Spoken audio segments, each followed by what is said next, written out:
clases. Ahora vamos a ver cómo se maneja un paciente con TEC.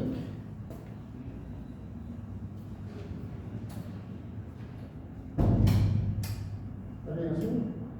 El otro. ¿Sí? Bueno, TEC. Cuando hablamos de TEC hablamos de trastorno operativo encefálico. ¿Y qué es la definición? Se define como toda aquella agresión en el cráneo, ¿no es cierto? Y el cráneo tiene su contenido, que es el cerebro, ¿no es cierto? Y la fuerza de la inercia con que va a hacer el TEC o el trauma, ¿no es cierto?, va a determinar la lesión intracraneal. Entonces, fíjense ustedes que cuando nosotros vemos un trauma de cráneo, por la velocidad, volteamos la parte anterior y, en consecuencia, la parte posterior. A veces hay traumas directos que sí, ¿no es cierto? Pero en general, la gran mayoría de los TEC siempre van acompañados de ¿qué? De un accidente en vía pública, ya sea un accidente de moto, peatón atropellado, accidente de tránsito que va a chocar, ¿no es cierto? Y el tiempo que llega la ambulancia al lugar del accidente va a depender mucho de las lesiones que va a presentar el paciente. O sea que cuanto más antes llega el paciente al lugar, estabiliza y traslada, a veces es mejor para evitar las lesiones secundarias, ¿no es cierto? Entonces, cuanto más demora, por ejemplo, un paciente que tiene accidente, tiene lesión pulmonar, lesión en la cabeza, el paciente tarda 2 horas, seguramente va a tener lesiones por hipoxia, porque no ventila bien, aparte de las lesiones directas en cráneo. Entonces, por eso que es importante que el sistema de ambulancia esté totalmente organizado para que llegue, como los emergentólogos dicen, antes de la primera hora. Ellos llaman la hora de oro, es el tiempo transcurrido para poder, digamos, salvar al paciente, no de las lesiones primarias por el accidente, sino las lesiones secundarias. Porque si tienen una fractura por el golpe, eso no lo vamos a solucionar llegando en 2 minutos o en 3 de media hora. Si tiene una contusión, lo mismo. Lo que sí es que sobre la lesión que tiene, evitar que tenga mayores complicaciones. Entonces, ¿qué es lo que tenemos que ver? Una buena oxigenación con un flujo sanguíneo cerebral, ver que la columna esté estabilizado, fijado, y obviamente llevarlo a lo más cercano en una tabla rígida. ¿No es cierto? Ahora, cuando hablamos de lesiones en la fisiopatología, ¿no es cierto?, de las lesiones en el cerebro, tenemos varias que tenemos que aprender. Dentro de estos tenemos lesiones, ¿no es cierto?, por impacto directo, que son el golpe, porque es decir, lesiones por contragolpe. Se golpea a un lado y hay lesiones de contragolpe, ¿no es cierto? O sea, diametralmente opuesta al otro lado. Ahora tenemos las lesiones por vibración. Esas lesiones por vibración, ¿cuáles son? ¿Cuáles creen que son?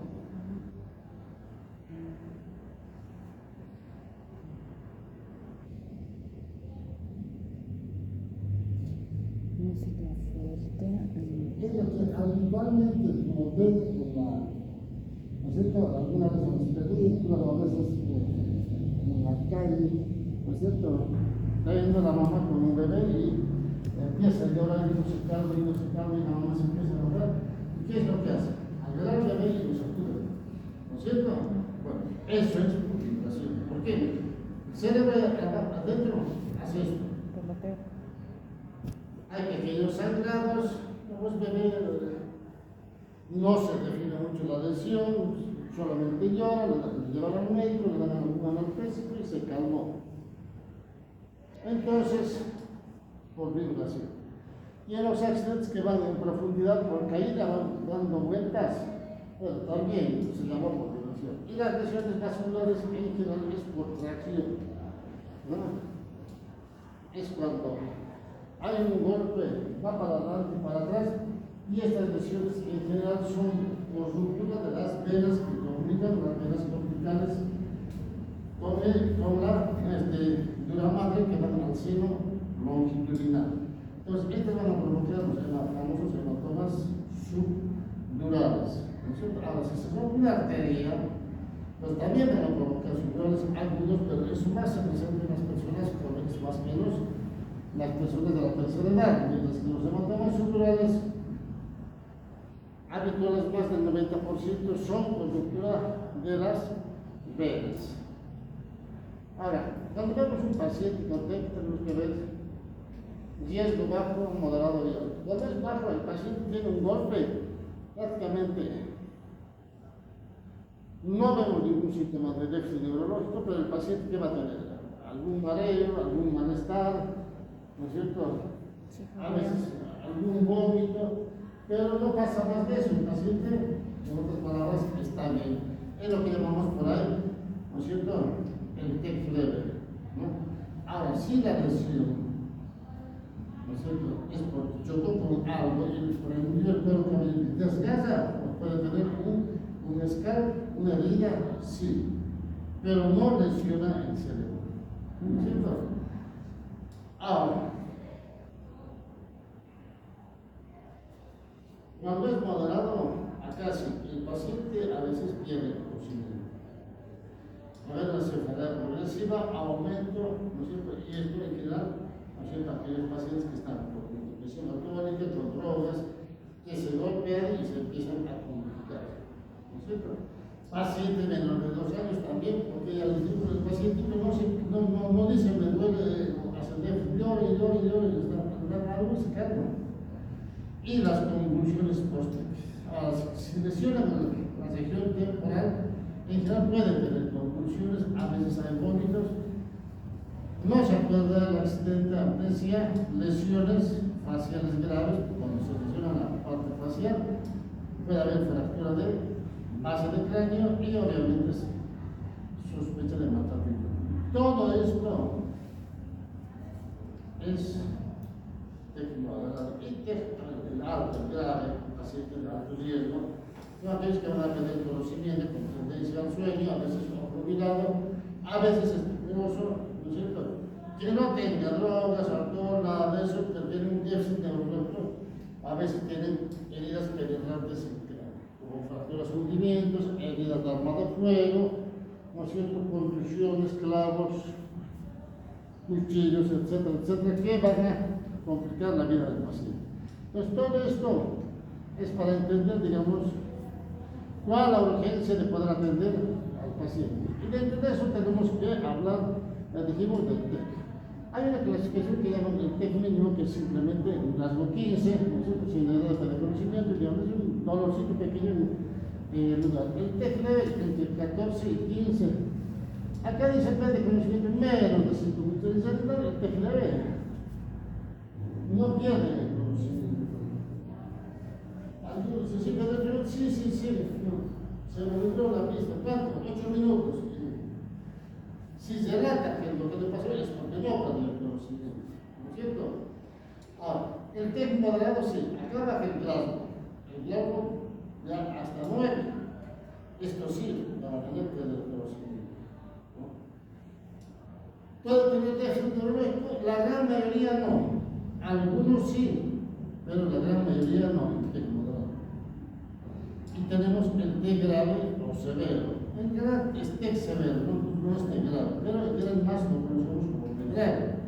Y es un grado menor a 8, estos sí van a tener un deterioro neurológico y a veces teniendo un grado de 13, pongámosle, o 11 o 12, va a caer 2 puntos en las primeras horas. Y además puede hacer una midriasis, dilatación pupilar durante el examen, durante su internación. Entonces, estos pacientes, como que van cayendo, deteriorándose, estos sí son moderados de grave. ¿Sí? Ahora, cuando uno va el paciente a la emergencia, ¿qué es lo que le hacemos? Primero siempre hacemos una radiografía.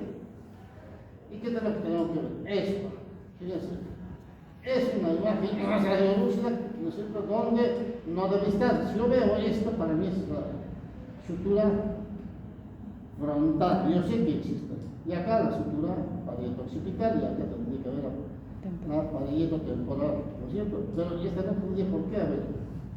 Pues para mí esto es una fractura, ¿no es cierto?, del cráneo. Entonces, cuando yo veo esta fractura, tengo que pensar que el paciente tiene alguna lesión dentro del cráneo. Puede ser hematomas epidurales, hematomas subdurales, contusiones, alguna lesión tengo que pensar que tiene. A veces uno lo hace y no encuentra nada, pero yo tengo que pensar que sí. A veces existe esto, fractura, hundimiento de cráneo. Esto es en pacientes pediátricos, esto se llama fractura, hundimiento en pelota de ping-pong. Se hunde, no lesiona el cerebro. Cuando hacemos la reconstrucción vemos esto, ¿no? Antes se operaba a estos pacientes porque sí podía y dejaba muchas cefaleas, hipertensión, a veces convulsiones, ¿no es cierto? Pero últimamente se dice que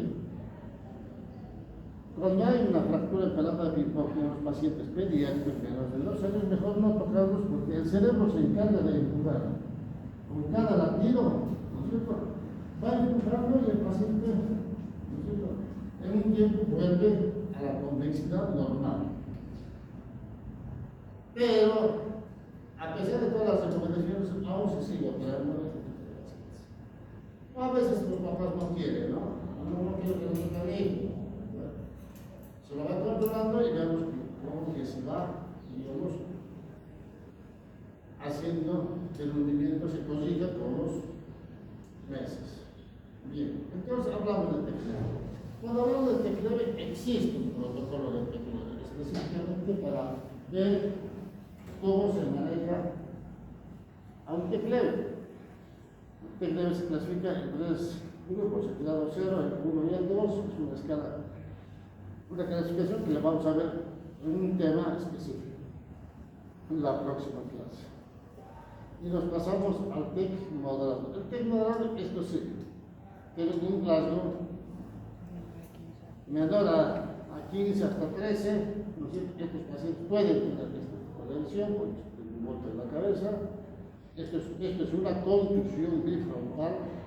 Estos sí necesitan internación en terapia porque estas contusiones van a aumentar de volumen, va a aumentar la presión intracraneana y va a comprimir estructuras y el paciente va a tener un deterioro neurológico progresivo. Entonces, para eso necesitamos una tomografía y cuando va a la terapia es el tratamiento neurointensivo de acuerdo, ¿no es cierto?, a las normas de cada terapia de cada hospital. Pero a veces es esto lo que nos encontramos en la calle, un TEC grave, un TEC severo. Entonces, si nosotros vemos que este paciente tiene pérdida de masa encefálica, herida por el ingreso por el ojo y salió por acá, lesionó ambos hemisferios. A veces pasa esto, accidente de moto atropellado. Miren ustedes que la causa de muerte, ¿no es cierto?, menores de 45 años es más por TEC, por accidentes de tránsito, politraumatismo, ¿no? El 70% de todos los TEC graves es por accidentes en vía pública.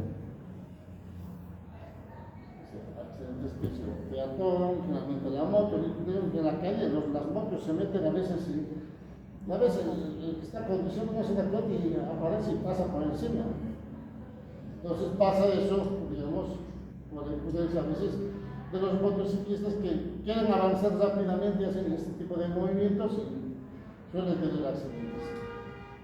El grave también puede ser porque accidentes por caída de altura, los albañiles que trabajan construyen edificios, sí, caen. Deportistas cuando tienen el deporte de contacto, eso sí puede tener lesiones en cráneo. Ya que es decir, lesiones domésticas, porque se subió al techo, lo que quería bajar algo y se le cae y se lesiona. Entonces, cuando hablamos esto para reducir las complicaciones de comorbilidad en los pacientes con T grave, necesitamos un sistema de ambulancia bastante bien organizado para que llegue lo más antes posible al lugar, retire al accidentado y lleve lo más antes posible al hospital más cercano. Entonces, la idea de esto es que cuanto más antes actuemos en un TEC grave o un accidente, un politrauma, si quieren, mejor el pronóstico. Entonces, siempre se dice que es mejor hacer el tratamiento en las primeras horas, porque la gente lo dice la primera hora de oro, para evitar complicaciones secundarias en este paciente. Ahora, ¿cuáles son las lesiones primarias? Fíjense, las lesiones primarias son fractura de cráneo, contusiones, laceraciones, hematomas intracerebrales y lesión axonal difusa.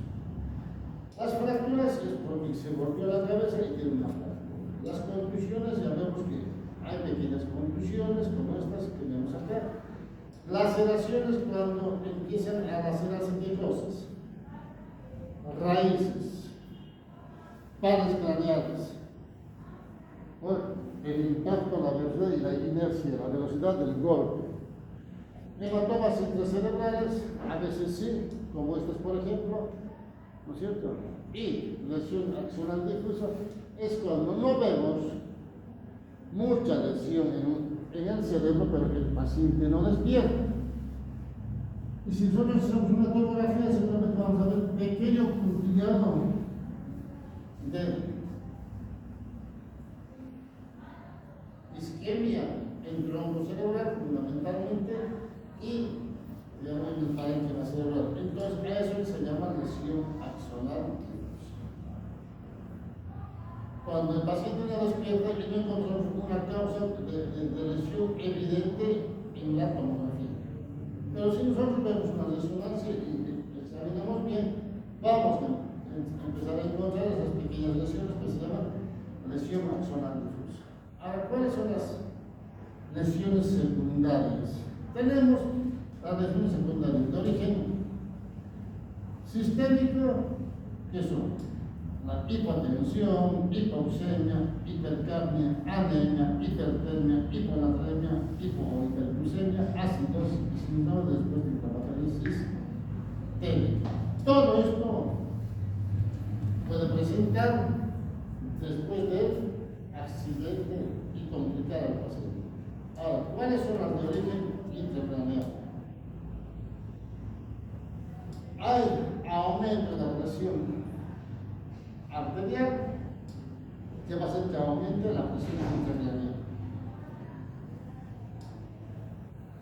Si la sangre está en el espacio supracraneal, va a provocar ¿qué cosa?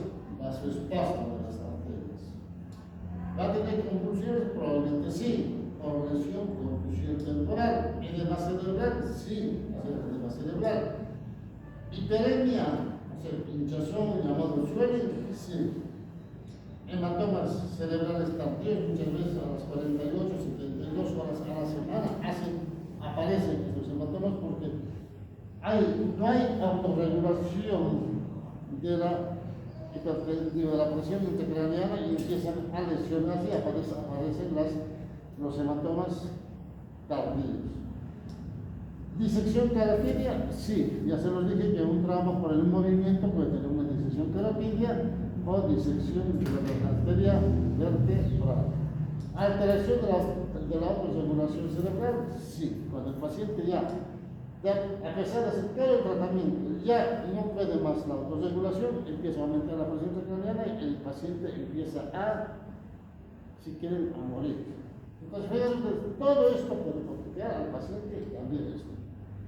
Ya cuando hay un síndrome de respuesta inflamatoria sistémica, un síndrome, es porque está empezando a alterarse la autorregulación cerebral. Pues fíjense ustedes que todo esto es lo que tenemos que evitar que le pase al paciente que tiene lesión o diagnóstico de TEC grave.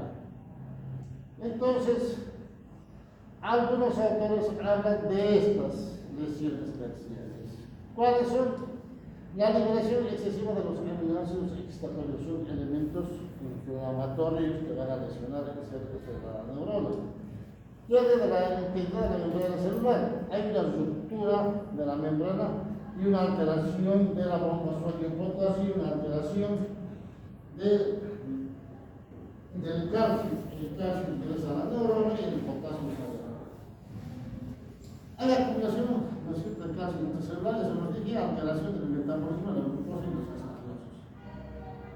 Pues si ustedes, más o menos, se ponen a analizar después casi más o menos lo mismo que cuando hablamos de la fisiopatología de la isquemia cerebral. Son los mismos casos. La diferencia que la gran mayoría de los autores dicen que todo esto está en esto. Solo algunos autores dicen no, es diferente y existen las lesiones terciarias. De cualquier manera, igual tenemos que evitar que pase eso. Ahora, cuando el paciente ingresa con TEC grave, tiene que ir obviamente, a la terapia. ¿Qué es lo que hacemos? Monitoreo de la presión intracraneal. Poner un captor, una fibra para hacer un captor de PIC. ¿Para qué? Para ver esto, esta curva. Esta curva es normal de un cerebro normal, P1, P2, P3, P1, P2, P3. Entonces, si nosotros vemos que esto se va desregulando, va cambiando la onda, el paciente o va cayendo 2 puntos, digamos, todavía no está intubado, pero que en ese momento el Glasgow necesita, ¿no es cierto?, que esté en respirador y necesita el monitoreo de la presión intracraneal. Ahora, ¿en qué caso se usa? En general, pacientes con deterioro neurológico, pacientes que tienen lesión quirúrgica evacuable, pacientes que tienen un grado de LED3 y LED4, se puede meter la expresión de Marcial, ¿no es cierto? Entonces, estos pacientes se necesitan monitoreo de PIC y las lesiones extracraniales que se quedan de la lesión inicial. Todos estos necesitan un captor de PIC para manejar la presión intracraneal. Cuando nosotros vemos esto, es porque el paciente tiene signos de hipertensión intracraneal. Ya dijimos que el valor normal de la PIC es de 10, ¿no es cierto?, como número tolerable hasta 15. Después de eso ya el paciente se considera como signo de hipertensión intracraneal. Y cuando vemos 20 o por encima de 20, prácticamente uno tiene que plantearse hacer algo de estos pacientes, porque no va a mejorar la tasa del tratamiento médico, entonces a veces se considera hacer una craniotomía después de sí. Bien, entonces, cuando tenemos un accidentado, ¿qué es lo que nos interesa ver en una tomografía? Ver estas pequeñas lesiones, que son las lesiones intra y extraaxiales. Intra significa dentro de la ventana cerebral, extra los hematomas subdurales y tubulares. Ver que la línea media esté conservada, no desviada como esto, ¿no es cierto?, que las cisternas peritroncales, que siempre hablamos, estén presentes, no aportadas, ¿no es cierto?, y el tamaño de los ventrículos esté normal. Acá, por ejemplo, no tenemos ventrículo, al otro lado está dilatado. Y surcos de la convexidad que estén presentes. Si no vemos los surcos, es porque tienen edema o swelling, ¿no es cierto? Y, obviamente, usar la ventana ósea para ver si tiene fracturas que estén comprometiendo al cerebro. Entonces, en las lesiones primarias hacemos una radiografía, vemos la fractura, hacemos la reproducción tomográfica y vemos esta lesión. Es una fractura parietal que va hasta abajo y por la línea. es una lesión primaria del cráneo. Podemos ver fracturas lineares, fracturas diminutas, puede llegar hasta la base del cráneo, puede ser una fractura de hundimiento. A veces vemos múltiples fracturas en la cabeza y eso se llama estallido de cráneo. Estallido de cráneo, que es generalmente en pacientes con mal pronóstico, ¿no? Ahora, si nosotros vemos esto, es una fractura de base de cráneo, fractura de peñasco. Entonces, cuando existe esta fractura, este es el conducto auditivo externo, hay riesgo de que pueda tener una, ¿cómo se llama?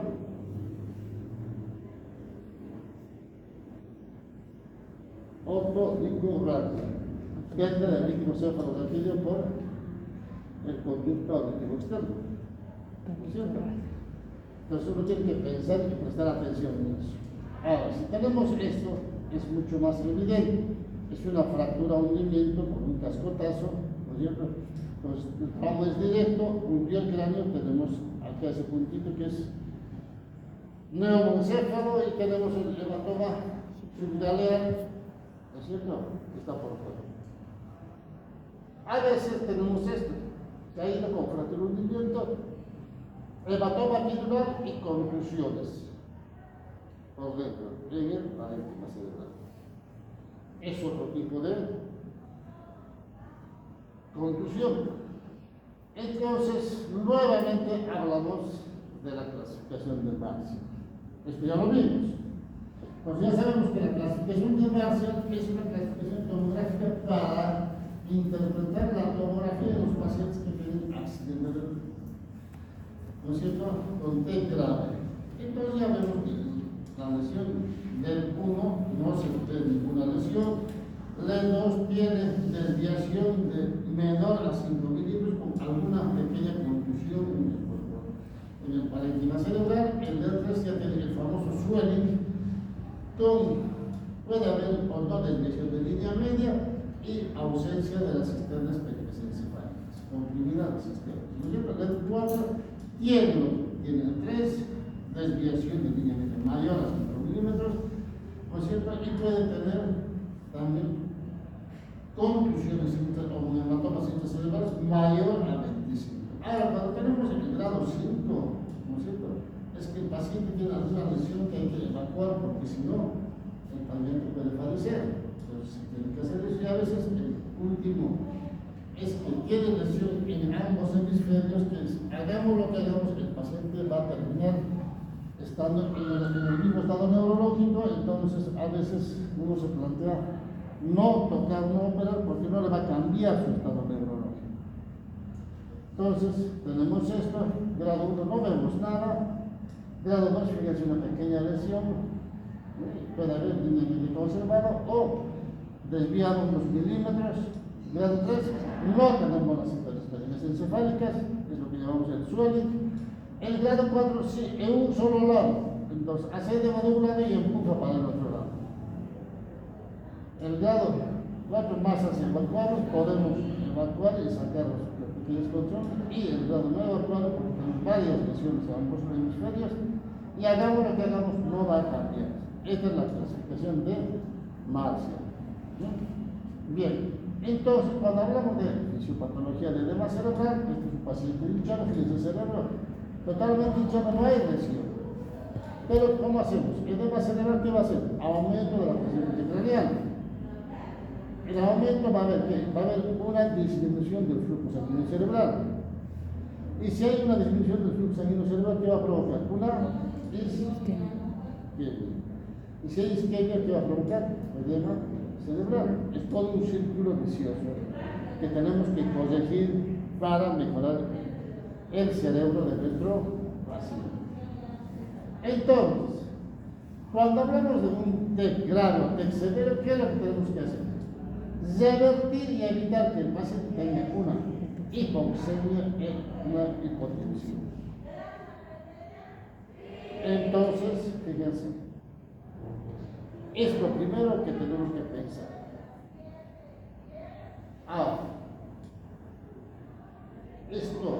mortalidad empieza ya desde el momento que tiene el accidente. Y llega el paramédico siempre tiene que hacer el grado, saturación, presión, y mientras va trasladando al hospital tiene que empezar a coser. Siempre se tiene que hacer eso. Y una vez que llega al hospital, los médicos del hospital se encargan de continuar y evitar esto de hipoxemia y hipotensión. Porque estos dos, una hipoxemia, va a provocar un isquemia, una hipotensión, no va a llegar a flujo sanguíneo al cerebro y el paciente empieza a tener mayores complicaciones. Entonces, fíjense, una sola toma de la presión arterial sistólica menor a 90 milímetros de mercurio implica la mortalidad. Entonces, con toda la presión extra baja, tiene mayor riesgo de mortalidad. Lo primero que tenemos que hacer es corregir eso.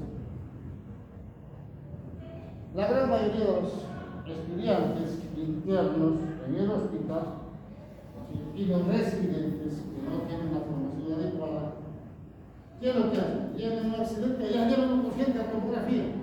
No le toman la presión, no le toman oxígeno, no le hacen nada. ¿No? Y después de llevar la tomografía, ecografía, radiografía, uno dice, doctor, el paciente tiene mucho frío, dicen que tengo que llevar una frazada. Todos llegan al hospital y está muerto, se murió. Y si estaba frío es porque ya estaba muerto el paciente, no es que porque tenía frío. No corrigieron, no lo estabilizaron hemodinámicamente. Porque para movilizar al paciente se tiene que estabilizar hemodinámicamente para poder moverlo, si no, no. Entonces, esas cosas pasan cuando no tienen el concepto de cómo se maneja un paciente con diagnóstico de politrauma master. Entonces, no quiero que ustedes hagan eso.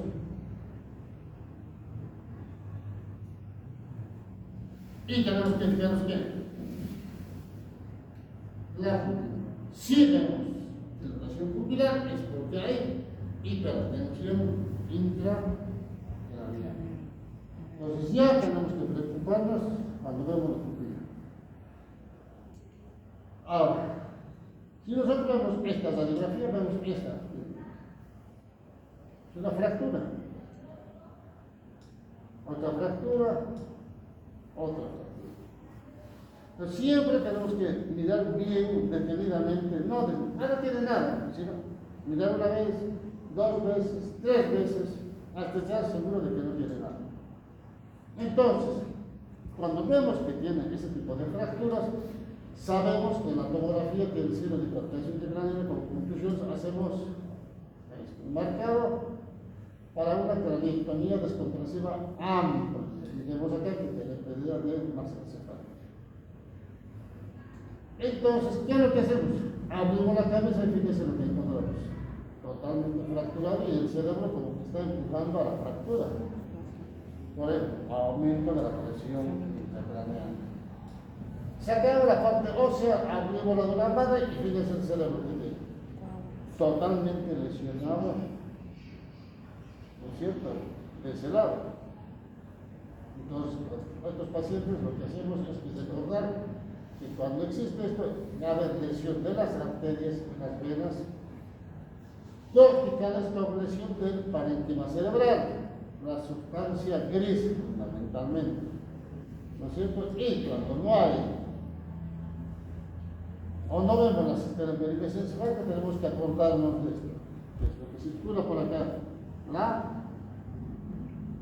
¿qué es ready?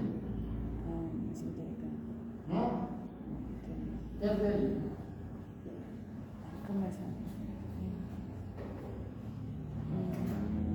La arteria cerebral posterior, ¿no es cierto? Cerebral posterior. Entonces, fíjense ustedes. Cuanto más bajo el blanco, mayor riesgo de mortalidad. Y hablamos de hematomas subdurales, los que esto ya lo vimos. Hoy vamos a quedar acá porque todavía falta bastante, si no terminamos ya, faltan unos pocos minutos hasta que termine. Vamos a continuar la próxima clase.